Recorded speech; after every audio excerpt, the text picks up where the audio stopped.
ಎಲ್ಲರಿಗೂ ನಮಸ್ಕಾರಗಳು. ಮಾತು ವಿತ್ ಮಾಲಿನಿ ಕಾರ್ಯಕ್ರಮಕ್ಕೆ ತಮಗೆಲ್ಲರಿಗೂ ಸ್ವಾಗತ. ನಾನು ಪ್ರೊಫೆಸರ್ ಸುತ್ತೂರ್ ಎಸ್ ಮಾಲಿನಿ, ಅಧ್ಯಕ್ಷರು, ಜೆನೆಟಿಕ್ಸ್ ಮತ್ತು ಜಿನೋಮಿಕ್ಸ್ ಅಧ್ಯಯನ ವಿಭಾಗ, ಮೈಸೂರು ವಿಶ್ವವಿದ್ಯಾನಿಲಯ. ಕಳೆದ ಸಂಚಿಕೆಯಲ್ಲಿ ಪುರುಷ ಬಂಜೆತನ ಅಂದರೆ ಏನು ಅಂತ ನಾವು ನೋಡಿದ್ವು.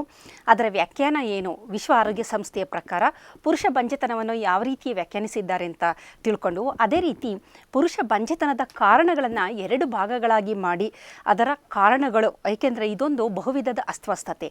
ಹಾಗಾಗಿ ಒಂದು ಕಾರಣದಿಂದ ಬಂಜೆತನ ಬರೋದಿಲ್ಲ, ಅದಕ್ಕೆ ನೂರಾರು ಕಾರಣಗಳಿರುತ್ತೆ. ಹಾಗಾಗಿ ಈ ಎಲ್ಲ ಕಾರಣಗಳನ್ನು ಎರಡು ಭಾಗಗಳಾಗಿ ನಾವು ವಿಂಗಡಣೆ ಮಾಡಿ ಆ ಕಾರಣಗಳನ್ನು ನಾವು ಕಳೆದ ಸಂಚಿಕೆಯಲ್ಲಿ ನೋಡಿದ್ದೀವಿ.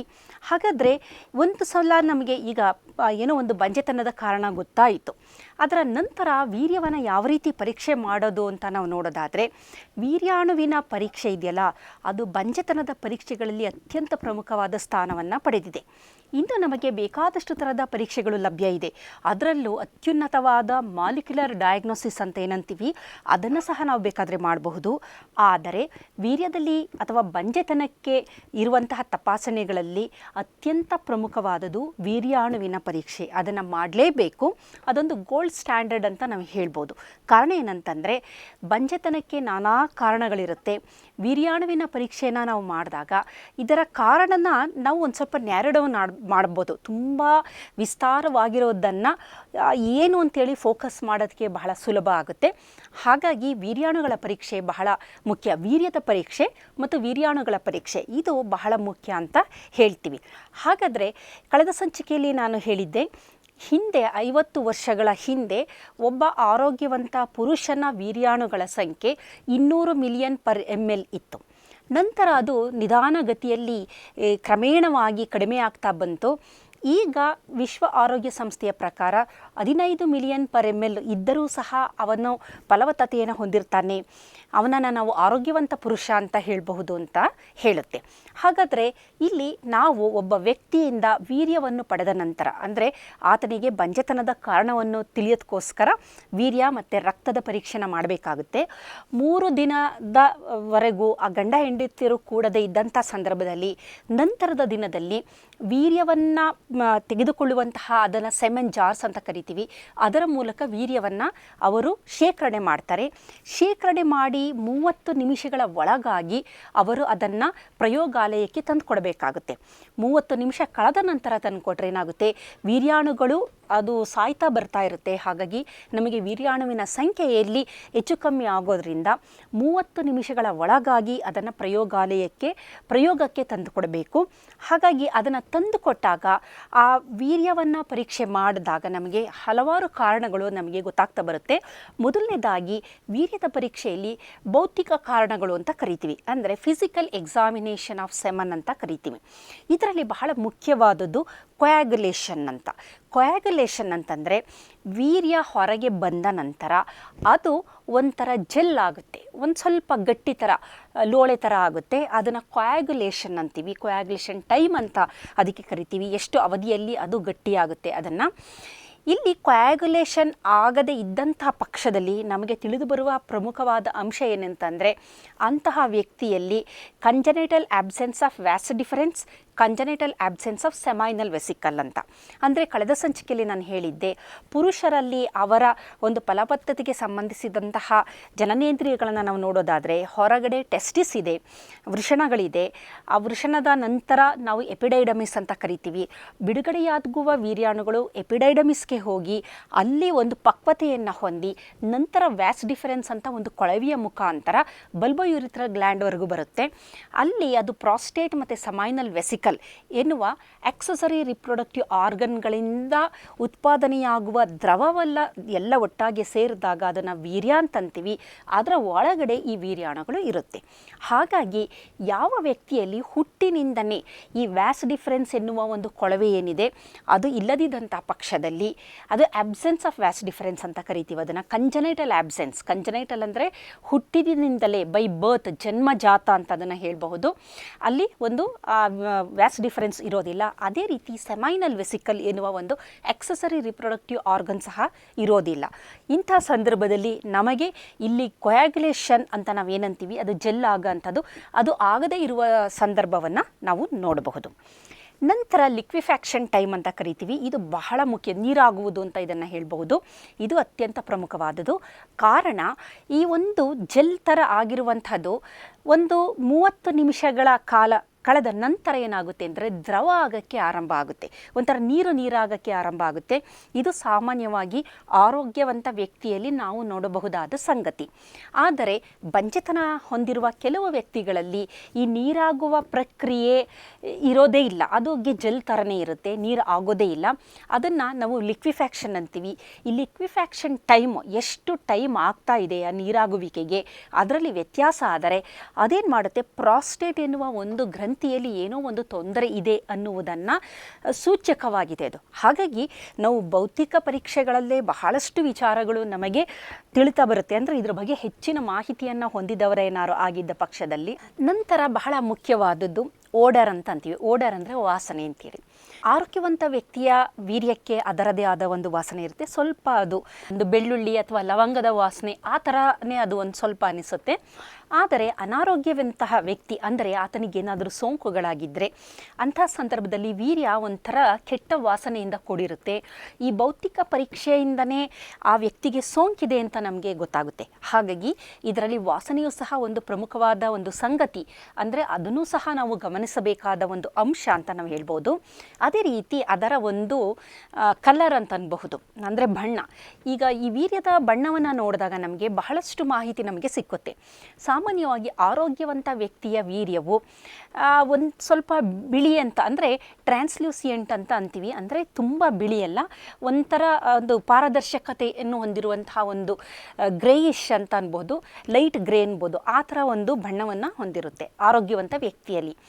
ಆದರೆ ಯಾವುದಾದ್ರೂ ವ್ಯಕ್ತಿಯಲ್ಲಿ ದೇಹದ ಒಳ ಅಂಗಾಂಗದಲ್ಲಿ ಏನಾದರೂ ರಕ್ತನಾಳಗಳು ಒಡೆದು ಹೋಗಿದ್ದಂಥ ಸಂದರ್ಭದಲ್ಲಿ ಅದು ವೀರ್ಯದಲ್ಲಿ ಆ ಒಂದು ರಕ್ತ ಹೋಗೋದ್ರಿಂದ ಅದರಲ್ಲಿ ಎಲ್ಲೋ ಒಂದು ಕಡೆ ಕೆಂಪು ಕಲರ್ ಅಥವಾ ಪಿಂಕ್ ಟಿಂಜ್ ಅಂತ ನಾವು ಕರಿತೀವಿ, ರೆಡ್ ಟಿಂಜ್ ಅಂತ, ಅದನ್ನು ಕಂಡು ಬಂದಾಗ ನಮಗನ್ಸುತ್ತೆ ಒಳಗಡೆ ಯಾವುದೋ ಒಂದು ಈ ಜನನೇಂದ್ರಿಯಕ್ಕೆ ಸಂಬಂಧಿಸಿದಂತಹ ಯಾವುದೋ ಒಂದು ರಕ್ತನಾಳಗಳು ಒಡೆದು ಹೋಗಿ ತೊಂದರೆಯಾಗಿದೆ ಅನ್ನೋದು ನಮಗೆ ತಿಳಿದು ಬರುತ್ತೆ. ಅದೇ ರೀತಿ ಅದೇನಾದರೂ ಹಳದಿ ಬಣ್ಣ ಇದ್ದಂಥ ಪಕ್ಷದಲ್ಲಿ ವ್ಯಕ್ತಿಯಲ್ಲಿ ಸೋಂಕು ಅಧಿಕವಾಗಿದೆ ಅಂತ ಗೊತ್ತಾಗುತ್ತೆ. ನಮ್ಮ ದೇಹದಿಂದ ಹೊರಬರುವ ದ್ರವಗಳಲ್ಲಿ ಮುಖ್ಯವಾಗಿ ಸೆಮನ್ ಆಗಿರ್ಬೋದು, ಅಂದರೆ ವೀರ್ಯ ಆಗಿರ್ಬೋದು, ಕಫ ಆಗಿರ್ಬೋದು, ಇದು ಹಳದಿ ಬಣ್ಣದಿಂದ ಕೂಡಿದ್ದಂಥ ಪಕ್ಷದಲ್ಲಿ ಅದು ದೇಹದ ಒಳಗಡೆ ಸೋಂಕಿದೆ, ಅದು ಸೋಂಕು ತೀವ್ರವಾಗಿದೆ ಎನ್ನುವುದರ ಒಂದು ಸೂಚಕ ಅಂತಲೇ ನಾವು ಹೇಳ್ಬಹುದು. ಇದರ ಜೊತೆಯಲ್ಲಿ ವಿಸ್ಕಾಸಿಟಿ ಅಂತ ಕರಿತೀವಿ. ವಿಸ್ಕಾಸಿಟಿ ಅಂತಂದರೆ ಅದು ಎಷ್ಟು ತಿಕ್ಕಿದೆ ಅಂತ. ಈಗ ನಾನು ವೀರ್ಯ ದ್ರವ ಆಗಿದೆ ಅಂತ ಹೇಳಿದೆ. ದ್ರವ ಆದ ನಂತರ ನಾವು ಅದನ್ನು ದ್ರವವನ್ನು ನೋಡಿದಾಗ ಅದರ ಒಂದು ವಿಸ್ಕಸ್ ಅಂತ ಅಂತೀವಿ, ಅಂದರೆ ಅದು ಎಷ್ಟು ಮಂದವಾಗಿದೆ ಅನ್ನೋದನ್ನು ನಾವು ನೋಡಬಹುದು.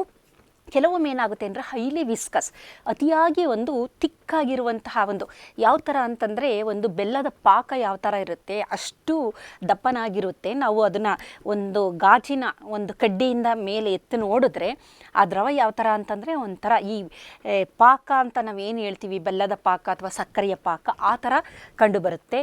ಅಂತಹ ಪಕ್ಷದಲ್ಲಿ ಅಲ್ಲಿ ಪ್ರಾಸ್ಟೇಟ್ ಏನಾದರೂ ಒಳಗಡೆ ಇನ್ಫೆಕ್ಷನ್ ಇದ್ದರೆ ಅಂಥ ಸಂದರ್ಭದಲ್ಲಿ ಈ ಥರ ಪಾಕದ ಥರ ಬರ್ಬೋದು, ಅಥವಾ ಬೇರೆ ಥರದ ಸೋಂಕುಗಳು ಏನಾದರೂ ಇದ್ದರೆ ಈ ಥರದ ಒಂದು ಸಂದರ್ಭವನ್ನು ನಾವು ನೋಡಬಹುದು. ಆ್ಯಂಟಿಬಾಡಿಗಳು ಜಾಸ್ತಿ ಇದ್ದಂಥ ಪಕ್ಷದಲ್ಲಿ, ಅಲ್ಲಿ ಸೋಂಕಿದ್ದಂಥ ಪಕ್ಷದಲ್ಲಿ ಈ ಥರ ಬಹಳ ಹೈಲಿ ವಿಸ್ಕಸ್ ಅಂತ ಅಂತೀವಿ, ಅಂತಹ ವೀರ್ಯವನ್ನು ನಾವು ನೋಡಬಹುದು. ಇದು ವೀರ್ಯವನ್ನು ಹಾಗೇ ನೋಡಿದಾಗ ನಮಗೆ ಅದರ ಜೊತೆಗೆ pH ಸಹ ಪರೀಕ್ಷೆ ಮಾಡ್ಬೋದು. ಇದೆಲ್ಲ ತಿಳಿದು ಬರುವಂತಹ ಅಂಶ.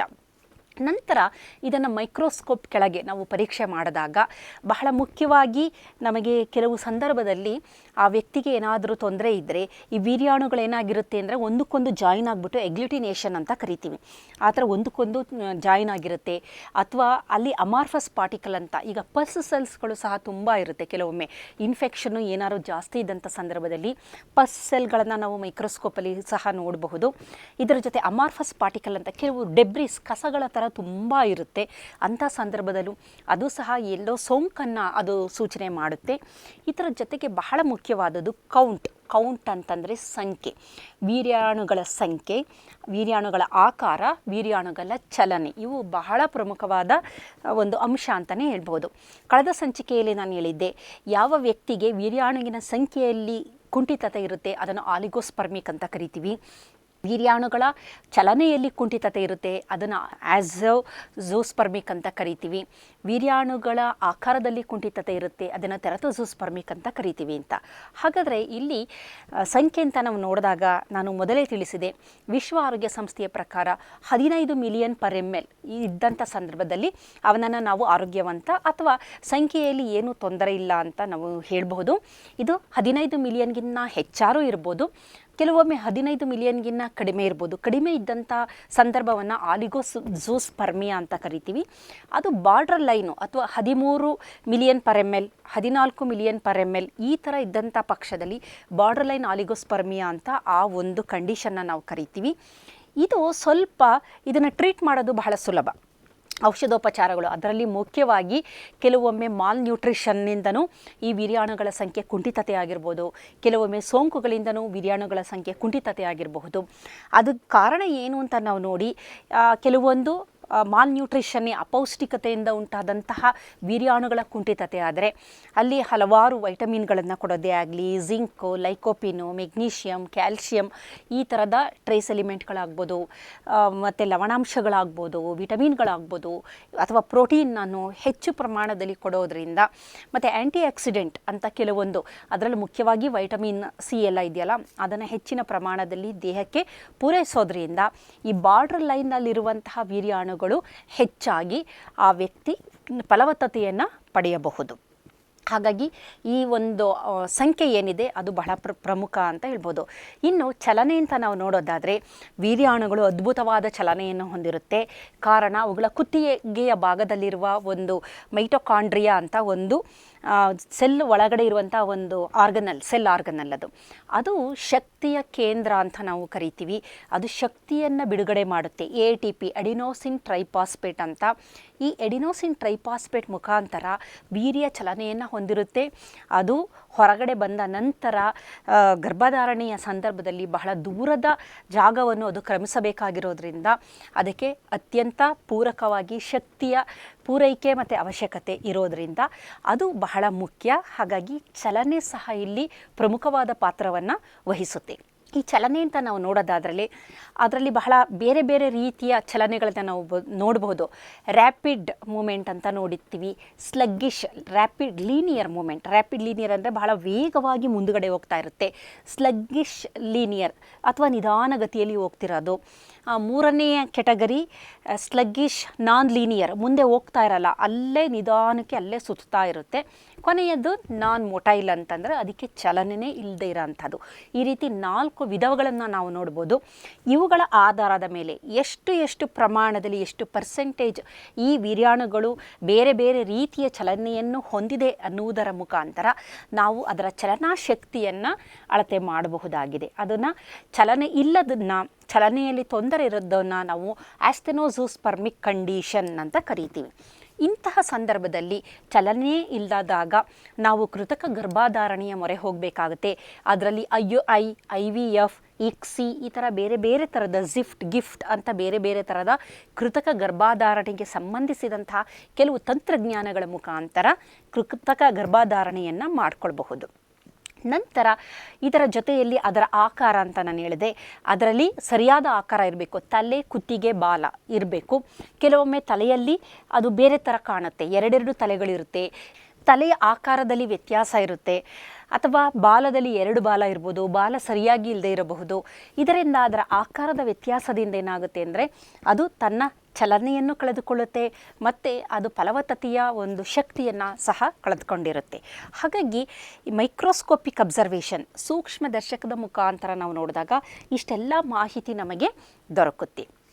ಇದರ ಹೊರತಾಗಿ ಹಲವಾರು ರಾಸಾಯನಿಕ ಕ್ರಿಯೆಗಳನ್ನು ಸಹ ನಾವು ಇಲ್ಲಿ ಗುರುತಿಸಬಹುದಾಗಿದೆ. ಬಯೋಕೆಮಿಕಲ್ ರಿಯಾಕ್ಷನ್ ಅಂತ ಕರಿತೀವಿ. ಅದರಲ್ಲಿ ಬಹಳ ಪ್ರಮುಖವಾದಂತಹ ಬಯೋಕೆಮಿಕಲ್ ರಿಯಾಕ್ಷನ್ಗಳು ಯಾವುದು ಅಂತ ನಾವು ನೋಡೋದಾದರೆ, ಮುಖ್ಯವಾಗಿ ಈ ಒಂದು ಆಕ್ಸೆಸರಿ ರಿಪ್ರೊಡಕ್ಟಿವ್ ಆರ್ಗನ್ ಅಂತ ನಾನು ಏನು ಹೇಳಿದೆ, ಪ್ರಾಸ್ಟೇಟ್ ಆಗ್ಬೋದು, ಸೆಮೈನಲ್ ವೆಸಿಕಲ್ ಆಗ್ಬೋದು, ಇವುಗಳ ಆರೋಗ್ಯ ಚೆನ್ನಾಗಿದೆಯಾ ಇಲ್ವಾ ಅಂತ ನಾವು ತಿಳ್ಕೊಳ್ಬೇಕಾಗುತ್ತೆ. ಕಾರಣ ಈ ಸೆಮೈನಲ್ ವೆಸಿಕಲ್ಲಿಂದ ಫ್ರಕ್ಟೋಸ್ ಎನ್ನುವ ಒಂದು ಸಕ್ಕರೆ ಬಿಡುಗಡೆಯಾಗುತ್ತೆ. ಅದು ಸರಿಯಾದ ಪ್ರಮಾಣದಲ್ಲಿ ಬಿಡುಗಡೆಯಾಗದಿದ್ದ ಸಂದರ್ಭದಲ್ಲಿ ವೀರ್ಯಾಣುವಿಗೆ ಆಹಾರ ದೊರಕದೆ ಅದು ನಾಶ ಆಗಬಹುದು. ಕಾರಣ ಫ್ರಕ್ಟೋಸ್ ಅನ್ನುವುದು ವೀರ್ಯಾಣುಗಳಿಗೆ ಪೂರಕವಾಗಿ ಆಹಾರವನ್ನು ನೀಡುವಂತಹ ಒಂದು ಅಂಶ. ಹಾಗಾಗಿ ಈ ಸೆಮೈನಲ್ ವೆಸಿಕಲ್ ಚೆನ್ನಾಗಿದೆಯಾ ಇಲ್ವಾ, ಅದರ ಆರೋಗ್ಯದಲ್ಲಿ ಏನಾದರೂ ಏರುಪೇರಿದೆಯಾ ಅಂತ ನಾವು ನೋಡಿದರೆ ನಾವು ಫ್ರಕ್ಟೋಸ್ನ ಅದರ ಪ್ರಮಾಣವನ್ನು ಗುರುತಿಸಿದಾಗ ನಮಗೆ ನೇರವಾಗಿ ಅಲ್ಲದಿದ್ದರೂ ಸಹ ಇಂಡೈರೆಕ್ಟಾಗಿ ನಮಗೇನು ಗೊತ್ತಾಗುತ್ತೆ ಅಂದರೆ ಸೆಮೈನಲ್ ವೆಸಿಕಲ್ ಆರೋಗ್ಯವಾಗಿದೆಯೋ ಇಲ್ಲವೋ ಅಂತ ತಿಳಿದು ಬರುತ್ತೆ. ಅದೇ ರೀತಿ ಸಿಟ್ರಿಕ್ ಆ್ಯಸಿಡ್ ಮತ್ತು ಆ್ಯಸಿಡ್ ಫಾಸ್ಫಟೇಸ್ ಎನ್ನುವ ಮಾರ್ಕರ್ಗಳನ್ನು ಬಳಕೆ ಮಾಡೋದ್ರಿಂದ ನಮಗೆ ಪ್ರಾಸ್ಟೇಟ್ ಗ್ರಂಥಿ ಚೆನ್ನಾಗಿದೆಯಾ, ಅಲ್ಲೇನಾದ್ರು ಟ್ಯೂಮರ್ ಇದೆಯಾ, ಅದಕ್ಕೇನಾದರೂ ತೊಂದರೆ ಆಗಿದೆಯಾ ಮತ್ತಿತರ ವಿವರಗಳನ್ನು ನಾವು ಪಡಿಬಹುದು. ಈ ರೀತಿ ಕೆಲವೊಂದು ಬಯೋಕೆಮಿಕಲ್ ರಿಯಾಕ್ಷನ್ಗಳನ್ನು ಮಾಡೋದ್ರಿಂದನೂ ಸಹ ನಮಗೆ ಇದು ವೀರ್ಯಾಣು ಚೆನ್ನಾಗಿದೆಯಾ ಇಲ್ವಾ ಅಥವಾ ಎಕ್ಸಸರಿ ರಿಪ್ರೊಡಕ್ಟಿವ್ ಆರ್ಗನ್ಸ್ಗಳು ಚೆನ್ನಾಗಿದೆಯಾ ಇಲ್ವಾ ಅಂತ ನಮಗೆ ಗೊತ್ತಾಗುತ್ತೆ. ಇದರ ಜೊತೆಗೆ ದೇಹದಲ್ಲಿ ರಿಯಾಕ್ಟಿವ್ ಆಕ್ಸಿಜನ್ ಸ್ಪೀಷೀಸ್ ಎನ್ನುವ ವಿಷಗಳು ಜಾಸ್ತಿಯಾದಂತಹ ಸಂದರ್ಭದಲ್ಲೂ ಸಹ ಅದು ಬಂಜೆತನಕ್ಕೆ ಕಾರಣ ಆಗಿರಬಹುದು. ಅದರಲ್ಲೂ ಪ್ರಮುಖವಾಗಿ ಆಲ್ಕೋಹಾಲ್ ಸೇವನೆ ಮಾಡೋರು, ಧೂಮಪಾನಿಗಳಾಗಿರಬಹುದು, ಅತಿ ಹೆಚ್ಚು ಜಂಕ್ ಆಹಾರ ಸೇವನೆ ಮಾಡುವಂಥವರು, ಇಂಥ ಸಂದರ್ಭದಲ್ಲಿ ಏನಾಗುತ್ತೆ ಅಂದರೆ ಈ ವಿಷಗಳು ದೇಹದಲ್ಲಿ ಬಿಡುಗಡೆಯಾಗೋಕ್ಕೆ ಆರಂಭ ಆಗುತ್ತೆ. ಅಂಥ ಸಂದರ್ಭದಲ್ಲಿ ಕೆಲವೊಂದು ಪರೀಕ್ಷೆಗಳು, ಅದರಲ್ಲೂ ಪ್ರಮುಖವಾಗಿ ಸೂಪರ್ ಆಕ್ಸೈಡ್ ಡಿಸ್ಮ್ಯೂಟೇಸ್ ಟೆಸ್ಟ್ ಅಂತ ಕರಿತೀವಿ. ಅಂದರೆ ಸೂಪರ್ ಆಕ್ಸೈಡ್ ಡಿಸ್ಮ್ಯೂಟೇಸ್ ಎನ್ನುವ ಕಿಣ್ವ ದೇಹದಲ್ಲಿ ಸರಿಯಾದ ಪ್ರಮಾಣದಲ್ಲಿ ಇದೆಯೋ ಇಲ್ವೋ ಅಂತ ಅದು ಮುಖ್ಯವಾಗಿ ಈ ವೀರ್ಯದಲ್ಲಿ ಇದೆಯೋ ಇಲ್ವೋ ಅಂತ ತಿಳ್ಕೊಳ್ಳೋ ಅಂಥದ್ದು. ಅದು ಹೆಚ್ಚಾಗಿ ಇದ್ದಂಥ ಪಕ್ಷದಲ್ಲಿ ಏನು ಮಾಡುತ್ತೆ ಅಂದರೆ ಆ ವೀರ್ಯದಲ್ಲಿ ಏನು ಶೇಖರಣೆಯಾಗಿರುತ್ತೆ ವಿಷಗಳು ಅದನ್ನು ನಿರ್ವಿಷಯುಕ್ತ ಮಾಡುವಂತಹ ಶಕ್ತಿಯನ್ನು ಅದು ಹೊಂದಿದೆ. ಅದೇ ಥರ ಕೆಟಲೇಸ್ ಅಂತ, SOD ಸೂಪರ್ ಆಕ್ಸೈಡ್ ಡಿಸ್ಮ್ಯೂಟೇಸು, ಕೆಟಲೇಸು ಇವು ಬಹಳ ಪ್ರಮುಖವಾದ ಒಂದು ಕಿಣ್ವಗಳು ಅಂತಲೇ ಅನ್ಬಹುದು. ನಿರ್ವಿಷಯುಕ್ತ ಮಾಡುವಂತಹ ಶಕ್ತಿಯನ್ನು ಹೊಂದಿರುವ ಕಿಣ್ವಗಳು. ಹಾಗಾಗಿ ವೀರ್ಯದಲ್ಲಿ ಇವುಗಳು ಇದೆಯಾ ಇಲ್ವಾ ಅಂತ ನಾವು ಅದನ್ನು ಪರೀಕ್ಷೆ ಮಾಡಬಹುದಾಗಿದೆ. ಇದರಿಂದನೂ ಸಹ ನಮಗೆ ಗೊತ್ತಾಗುತ್ತೆ ಆ ವ್ಯಕ್ತಿಯ ಬಂಜೆತನಕ್ಕೆ ಏನು ಕಾರಣ ಅನ್ನೋದು ತಿಳಿದು ಬರುತ್ತೆ. ಇದರ ಹೊರತಾಗಿ ಈ ವೀರ್ಯಾಣುವಿನ ಕಾರ್ಯಕ್ಷಮತೆಯನ್ನು ನಾವು ಗುರುತಿಸೋದಕ್ಕೆ ಮುಖ್ಯವಾಗಿ 3 ಟೆಸ್ಟ್ಗಳು ಲಭ್ಯವಿದೆ. ಈ ಎಲ್ಲ ಟೆಸ್ಟ್ಗಳು ಈಗ ನಾನು ಹೇಳ್ತಿರುವಂಥದ್ದು ಸಾಮಾನ್ಯವಾಗಿ ಒಂದು ಸಂಶೋಧನಾ ಕೇಂದ್ರಗಳಲ್ಲಿ ಸಾಮಾನ್ಯವಾಗಿ ಮಾಡ್ತೀವಿ. ಆದರೆ ಎಲ್ಲ ಒಂದು ಗರ್ಭಧಾರಣ ಕೇಂದ್ರಗಳಲ್ಲಿ ಕೆಲವು ಟೆಸ್ಟ್ಗಳನ್ನು ಮಾಡೋದಿಲ್ಲ. ಏಕೆಂದರೆ ಅದರಲ್ಲಿ ಒಂದು ಪರಿಣಿತಿಯನ್ನು ಅವರು ಕೆಲವೊಮ್ಮೆ ಹೊಂದದೇ ಇರುವ ಕಾರಣ ಮಾಡೋದಕ್ಕೆ ಕಷ್ಟ ಆಗ್ಬೋದು, ಅಥವಾ ಕೆಲವೊಂದು ಗರ್ಭಧಾರಣ ಕೇಂದ್ರಗಳಲ್ಲಿ ಅದನ್ನು ಬಳಸ್ತಾನೂ ಇರಬಹುದು. ಅದರಲ್ಲಿ ಪ್ರಮುಖವಾದುದು ಹೈಪೋಆಸ್ಮಾಟಿಕ್ ಸ್ವೆಲ್ಲಿಂಗ್ ಟೆಸ್ಟ್ ಅಂತ. ಇದರ ಮುಖ್ಯ ಒಂದು ಉದ್ದೇಶ ಏನಂತಂದರೆ ಈ ವೀರ್ಯಾಣುವನ್ನು ಅನ್ನುವುದಿದೆಯಲ್ಲ, ಅಂಡಾಣು ಅಥವಾ ವೀರ್ಯಾಣು ಇವೆಲ್ಲ ಒಂದೊಂದು ಸಿಂಗಲ್ ಅಂತ ನಾವು ಹೇಳ್ತೀವಿ, ಏಕಜೀವಕೋಶಗಳು, ಒಂದೇ ಒಂದು ಜೀವಕೋಶ. ಈ ಜೀವಕೋಶದ ಸುತ್ತ ಒಂದು ಪ್ಲಾಸ್ಮಾ ಮೆಂಬ್ರೇನ್ ಅಂತ ಇದೆ. ಅದೇ ರೀತಿ ವೀರ್ಯಾಣುವಿನ ಸುತ್ತಲೂ ಒಂದು ಪ್ಲಾಸ್ಮಾ ಮೆಂಬ್ರೇನ್ ಇದೆ. ಅದು ತಲೆ ಆಗ್ಬೋದು, ಬಾಲ, ಎಲ್ಲ ಕಡೆಯೂ ಒಂದು ಹೊರಪದರ ಅಂತ ನಾವು ಕರಿತೀವಿ. ಈ ಹೊರಪದರದಲ್ಲಿ ಏನಾದರೂ ತೊಂದರೆ ಇದ್ದಂಥ ಪಕ್ಷದಲ್ಲಿ ಅವಾಗೇನಾಗುತ್ತೆ, ಅದರ ಆಸ್ಮಾಟಿಕ್ ಪ್ರೆಷರಲ್ಲಿ ವೇರಿಯೇಷನ್ ಇರೋದರಿಂದ ಅಂತಹದ್ದು ಕಳಪೆ ವೀರ್ಯಾಣು ಅಂತ ಕರಿತೀವಿ. ಹಾಗಾಗಿ ಈ ಹೈಪೋ ಆಸ್ಮಾಟಿಕ್ ಸ್ವೆಲ್ಲಿಂಗ್ ಟೆಸ್ಟ್ ಎನ್ನುವ ಒಂದು ಪರೀಕ್ಷೆಯನ್ನು ಮಾಡುವುದರ ಮುಖಾಂತರ ಈ ವೀರ್ಯಾಣುವಿನ ಹೊರಪದರ ಆ ಪ್ಲಾಸ್ಮಾ ಮೆಂಬ್ರೇನ್ ಆರೋಗ್ಯಕರವಾಗಿದೆಯೋ ಇಲ್ಲವೋ ಎನ್ನುವುದು ನಮಗೆ ತಿಳಿದು ಬರುತ್ತೆ. ಇದರ ಜೊತೆಯಲ್ಲಿ ಈ ವೀರ್ಯಾಣುವಿನ ಮುಂದುಗಡೆ ಒಂದು ಎಕ್ರೋಸೋಮ್ ಅಂತ ಇದೆ. ಎಕ್ರೋಸೋಮ್ ಅನ್ನೋದು ಒಂದು ಟೋಪಿ ಥರದ ಒಂದು ಆಕಾರವನ್ನು ಹೊಂದಿದಂತಹ ಒಂದು ಸ್ಟ್ರಕ್ಚರ್. ಅದು ಇದರಲ್ಲಿ ಇರುವುದು ಬಹಳ ಮುಖ್ಯವಾಗಿ ಪ್ರೋಟಿಯೋಲೈಟಿಕ್ ಎನ್ಸೈಮ್ಸ್, ಎಕ್ರೋಸಿನ್, ಹೈರುಲಾನಿಡೇಸ್, ಈ ಥರದ್ದು 40ಕ್ಕೂ ಹೆಚ್ಚಿನ ಕಿಣ್ವಗಳು ಈ ಎಕ್ರೋಸೋಮಲ್ಲಿ ಇರುತ್ತೆ. ಎಕ್ರೋಸೋಮಿನ ಬಹಳ ಮುಖ್ಯವಾದ ಕೆಲಸ ಏನಂದರೆ ಅದು ಅಂಡಾಣುವಿನ ಹೊರಪದರವಾದ ಝೋನಾ ಪೆಲ್ಯುಸಿಡಾವನ್ನು ಅದು ರಂಧ್ರ ಮಾಡಿಕೊಂಡು ಒಳಗಡೆ ಹೋಗುವಂತಹ ಕೆಲಸವನ್ನು ಮಾಡಬೇಕಾಗುತ್ತೆ. ಹಾಗಾಗಿ ಆ ಒಂದು ಕಿಣ್ವಗಳು ಸರಿಯಾಗಿ ಕೆಲಸ ಮಾಡಿದಂತಹ ಪಕ್ಷದಲ್ಲಿ ಮಾತ್ರ ಗರ್ಭಧಾರಣೆಯಾಗುವ ಸಾಧ್ಯತೆ ಇದೆ. ಇಲ್ಲಿ ಈ ಕಿಣ್ವಗಳಲ್ಲಿ ಏನಾದರೂ ತೊಂದರೆ ಇದೆಯಾ, ಎಕ್ರೋಸೋಮಲ್ಲಿ ಏನಾದರೂ ತೊಂದರೆ ಇದೆಯಾ ಅಂತ ಎಕ್ರೋಸೋಮ್ ಟೆಸ್ಟ್ ಅಂತ ಒಂದು ಮಾಡ್ತೀವಿ, ಇಂಟ್ಯಾಕ್ಟ್ನೆಸ್ ಟೆಸ್ಟ್ ಅಂತೇಳಿ ಮಾಡ್ತೀವಿ. ಅದರಲ್ಲಿ ನಮಗೆ ಎಕ್ರೋಸೋಮ್ ಕಿಣ್ವಗಳು ಯಾವ ರೀತಿ ಕೆಲಸ ಮಾಡ್ತಿದೆ, ಎಕ್ರೋಸೋಮಲ್ಲಿ ಏನಾದರೂ ತೊಂದರೆ ಇದೆಯಾ ಅಂತ ನಮಗೆ ಗೊತ್ತಾಗುತ್ತೆ. ಹಾಗಾಗಿ ಇದು ಬಹಳ ಪ್ರಮುಖವಾದುದು ಅಂತಲೇ ನಾವು ಹೇಳ್ಬೋದು. ಒಂದು ಹೈಪೋಆಸ್ಮೆಟಿಕ್ ಸ್ವೆಲ್ಲಿಂಗ್ ಟೆಸ್ಟು ಮತ್ತು ಆ್ಯಕ್ರೋಸೋಮ್ ಅದು ಸರಿಯಾಗಿ ಇದೆಯೋ ಇಲ್ವೋ ಅಂತ ಪರೀಕ್ಷೆ ಮಾಡುವಂತಹದ್ದು. ಆಮೇಲೆ ಇದರ ಜೊತೆಯಲ್ಲಿ DNA ಡಿಕಂಡೆನ್ಸೇಷನ್ ಟೆಸ್ಟ್ ಅಂತಲೂ ಒಂದು ಪರೀಕ್ಷೆ ಇದೆ. ಇದು ಬಹಳ ಪ್ರಮುಖವಾದುದು. ಇಲ್ಲೇನಾಗುತ್ತೆ ಅಂತಂದರೆ ನಮ್ಮ ದೇಹದ ಇತರ ಜೀವಕೋಶಗಳಲ್ಲಿ DNA ಜೊತೆ ಒಂದು ಹಿಸ್ಟೋನ್ಸ್ ಅಂತ ಇದೆ. ಈ ಹಿಸ್ಟೋನ್ ಸುತ್ತ ಈ DNA ಎನ್ನುವ ಒಂದು ದಾರದ ಥರ ಸ್ಟ್ರಕ್ಚರ್, ಡಬಲ್ ಹೆಲಿಕಲ್ ಸ್ಟ್ರಕ್ಚರ್ ಅಂತೀವಲ್ಲ, ಅದು ಸುತ್ತಕೊಂಡಿದೆ. ನಂತರ ಅದು ಅನ್ವೈಂಡ್ ಆಗಿ ಅದು ಬಹಳಷ್ಟು ಕ್ರಿಯೆಗಳನ್ನು, ರೆಪ್ಲಿಕೇಷನ್ ಆಗ್ಬೋದು, ಟ್ರಾನ್ಸ್ಕ್ರಿಪ್ಷನ್ ಆಗ್ಬೋದು, ಈ ಥರ ಕ್ರಿಯೆಗಳನ್ನು ನಡೆಸುವಂಥದ್ದು. ಆದರೆ ವೀರ್ಯಾಣುವಿನಲ್ಲಿರುವ DNA ಜೊತೆ ಇರುವಂತಹದ್ದು ಹಿಸ್ಟೋನ್ ಬದಲು ಪ್ರೋಟಮೈನ್ಗಳಂತ. ಕಾರಣ, ಪ್ರೋಟಮೈನ್ ಹೆಚ್ಚಿನ ಬಿಗಿತವನ್ನು DNA ಜೊತೆ ಹೊಂದಿರೋದ್ರಿಂದ ಈ ಒಂದು ವೀರ್ಯಾಣುವಿಗೆ ಯಾವುದೇ ರೀತಿಯ ರೂಪಾಂತರ ಆಗದಿದ್ದ ಹಾಗೆ ಪ್ರಕೃತಿಯೇ ಇದಕ್ಕೆ ಒಂದು ಪ್ರೊಟೆಕ್ಷನ್ನ ನೀಡಿದೆ ಅಂತ ಹೇಳ್ಬೋದು. ಕಾರಣ, ದೇಹದ ಬೇರೆ ಬೇರೆ ಜೀವಕೋಶಗಳಲ್ಲಿ ಏನಾದರೂ ರೂಪಾಂತರ ನಡೆದರೆ ಅದು ಆ ವ್ಯಕ್ತಿಗೆ ಮಾತ್ರ ಸೀಮಿತ ಆಗಿರುತ್ತೆ. ಆದರೆ ವೀರ್ಯಾಣುಗಳಲ್ಲಿ ಏನಾದರೂ ರೂಪಾಂತರ ನಡೆದರೆ ಅದು ಮುಂದಿನ ಒಂದು ಪೀಳಿಗೆಗೆ ವರ್ಗಾವಣೆಯಾಗುವ ಸಾಧ್ಯತೆ ಇರೋದರಿಂದ ಆದಷ್ಟು ಪ್ರಕೃತಿ ಈ ಒಂದು ಫಲವತ್ತತೆ, ಗರ್ಭಧಾರಣೆ ಇಂತಹ ಹಲವಾರು ಸೂಕ್ಷ್ಮ ವಿಚಾರಗಳಿಗೆ ಹೆಚ್ಚಿನ ಮಹತ್ವವನ್ನು ನೀಡಿ, ಹೆಚ್ಚಿನ ಒತ್ತನ್ನು ನೀಡಿ ಅಲ್ಲಿ ಬಹಳಷ್ಟು ರಕ್ಷಣಾ ವ್ಯವಸ್ಥೆಯನ್ನು ಮಾಡಿಕೊಟ್ಟಿದೆ. ಇಲ್ಲಿ ಈ ಥರ ಪ್ರೋಟಮೈನ್ಗಳೇನಾಗುತ್ತೆ, ಗರ್ಭಧಾರಣೆಯ ಸಂದರ್ಭದಲ್ಲಿ ಅದು ಅಂಡಾಣುವಿನ ಜೊತೆ ಸೇರ್ಪಡೆ ಆದಾಗ ಪ್ರೋಟಮೈನ್ಗಳು ಒನ್ಸ್ ಅಗೈನ್ ಅದು ಹಿಸ್ಟೋನ್ಗಳಾಗಿ, ಹಿಸ್ಟೋನು ರೀಪ್ಲೇಸ್ ಮಾಡುತ್ತೆ, ಪ್ರೋಟಮೈನ್ ಹೊರಟೋಗುತ್ತೆ, ಅಲ್ಲಿ ಹಿಸ್ಟೋನ್ಗಳು ಬಂದು ಸೇರ್ಕೊಳ್ಳುತ್ತೆ. ಈ ಥರದ ಪ್ರಕ್ರಿಯೆಯೂ ಸಹ ನಡಿಬೇಕು. ಯಾವ ವ್ಯಕ್ತಿಯ ವೀರ್ಯಾಣುವಿನಲ್ಲಿ ಈ ಥರ ಪ್ರಕ್ರಿಯೆ ನಡೆಯೋದಿಲ್ಲ ಅಂತಹ ಸಂದರ್ಭದಲ್ಲಿ ಫಲವತ್ತತೆ ಆಗೋದಿಲ್ಲ, ಗರ್ಭಧಾರಣೆ ಆಗೋದಿಲ್ಲ. ಹಾಗಾಗಿ ವೀರ್ಯಾಣುಗಳ ಕಾರ್ಯಕ್ಷಮತೆಯನ್ನು ಸಹ ನಾವು ಇಲ್ಲಿ ಪರೀಕ್ಷೆ ಮಾಡಬೇಕಾಗುತ್ತೆ. ಇದರ ಜೊತೆಯಲ್ಲಿ ಅಲ್ಟ್ರಾಸೌಂಡ್ ಸ್ಕ್ಯಾನಿಂಗ್ ಇದನ್ನು ಸಹ ಮಾಡ್ತಾರೆ. ಕಾರಣ ಏನು ಅಂತಂದರೆ, ಈ ಒಂದು ಒಳ ಜನನೇಂದ್ರಿಯದಲ್ಲಿ ವೆರಿಕೋಸಿಲ್ ಆಗಿರ್ಬೋದು, ಹೈಡ್ರೋಸಿಲ್ ಆಗಿರಬಹುದು, ಅಥವಾ ಕೆಲವೊಮ್ಮೆ ಕೆಲವೊಂದು ಇನ್ಫೆಕ್ಷನ್ಗಳಿಂದಾಗಿ ಕೆಲವೊಂದು ಗಂಟುಗಳಾಗಿರ್ಬೋದು, ಟ್ಯೂಮರ್ಗಳಾಗಿರ್ಬೋದು, ಕ್ಯಾನ್ಸರ್ ಗೆಡ್ಡೆಗಳಾಗಿರಬಹುದು. ಈ ಥರದ್ದು ಏನಾದರೂ ಕೆಲವೊಮ್ಮೆ ಏನಾಗುತ್ತೆ ಅಂದರೆ ಕೆಲವೊಂದು ಒಳ ಅಂಗಾಂಗಗಳೇ ಇಲ್ಲದೇ ಇರುವಂತಹ ಸಾಧ್ಯತೆ ಇದೆ. ಅದನ್ನು ಕಂಜೆನಿಟಲ್ ಆಬ್ಸೆನ್ಸ್ ಅಂತ ಕರಿತೀವಿ. ಅಂದರೆ ಹುಟ್ಟಿನಿಂದಲೇ ಕೆಲವೊಂದು ಅಂಗಾಂಗಗಳ ರಚನೆ ಏನಿದೆ ಅದು ಇಲ್ಲದೇ ಇರುವಂತಹ ಸಂದರ್ಭ. ಉದಾಹರಣೆಗೆ ಹೇಳಬೇಕು ಅಂದರೆ ವ್ಯಾಸ್ ಡಿಫರೆನ್ಸ್ ಅಂತ ಒಂದು ಕೊಳವೆ ಇದೆ. ಆ ಕೊಳವೆ ಕೆಲವೊಬ್ಬ ವ್ಯಕ್ತಿಗಳಲ್ಲಿ ಇರೋದಿಲ್ಲ. ಇದಕ್ಕೆ ಬಹಳ ಪ್ರಮುಖವಾದ ಕಾರಣ ಏನಂತಂದರೆ ಅವರಲ್ಲಿ CFTR ಎನ್ನುವ ಒಂದು ಜೀನಿನ ರೂಪಾಂತರ ಬೇರೆ ಒಂದು ಸಿಸ್ಟಿಕ್ ಫೈಬ್ರೋಸಿಸ್ ಎನ್ನುವ ಒಂದು ಕಾಯಿಲೆಯನ್ನು ಉಂಟು ಮಾಡುತ್ತೆ.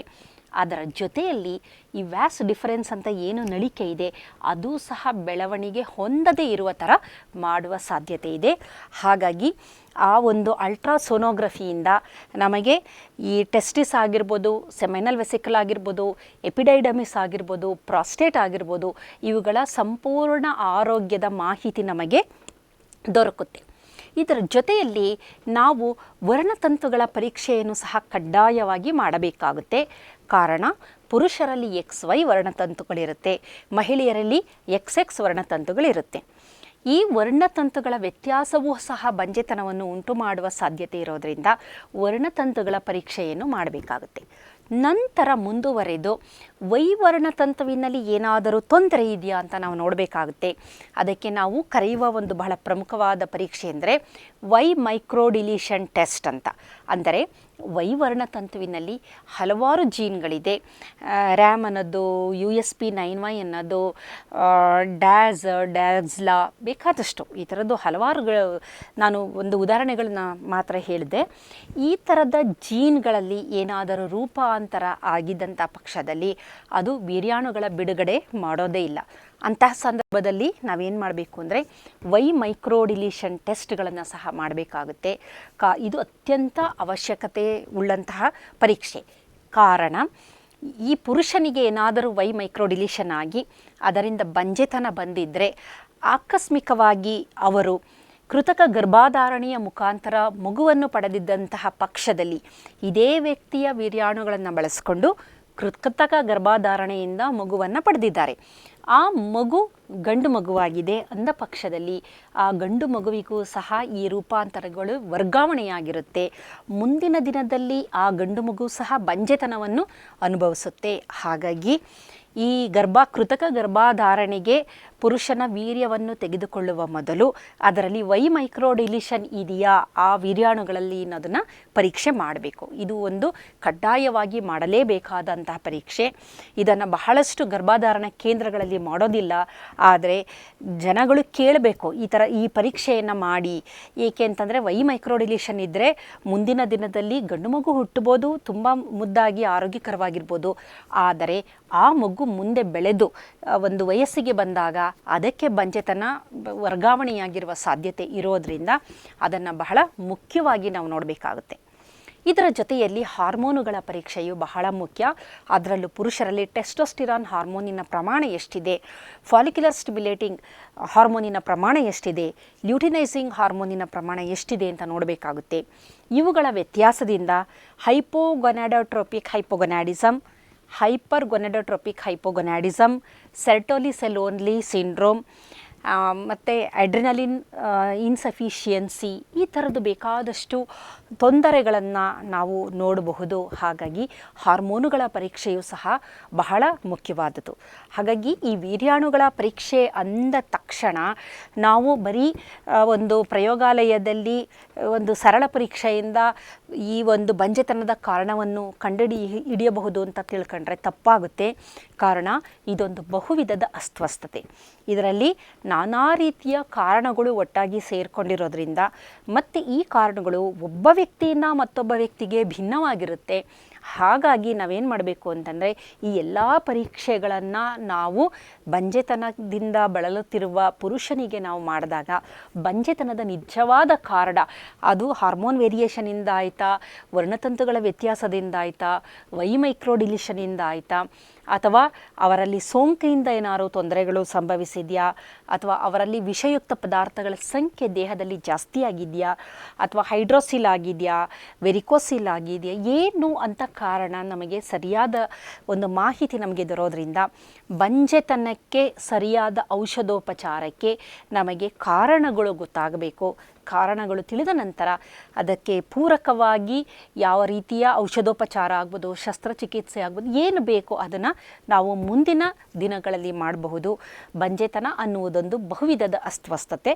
ಅದನ್ನು ಎಲ್ಲ ರೀತಿಯ ದೃಷ್ಟಿಕೋನದಿಂದ ಈ ಒಂದು ಸಮಸ್ಯೆಯನ್ನು ಎದುರಿಸಬೇಕಾಗುತ್ತೆ. ಹಾಗಾಗಿ ಇದರ ಬಗ್ಗೆ ಒಂದು ಮಾಹಿತಿ ಜನಸಾಮಾನ್ಯರಲ್ಲಿ ಇದ್ದರೆ ಮುಂದಿನ ದಿನದಲ್ಲಿ ಇದಕ್ಕೆ ಔಷಧೋಪಚಾರ ನಡೆಸಲು, ಇದನ್ನು ಸರಿಯಾದ ರೀತಿಯಲ್ಲಿ ನಿರ್ವಹಿಸಲು ಸುಲಭ ಸಾಧ್ಯ. ನಮಸ್ಕಾರ.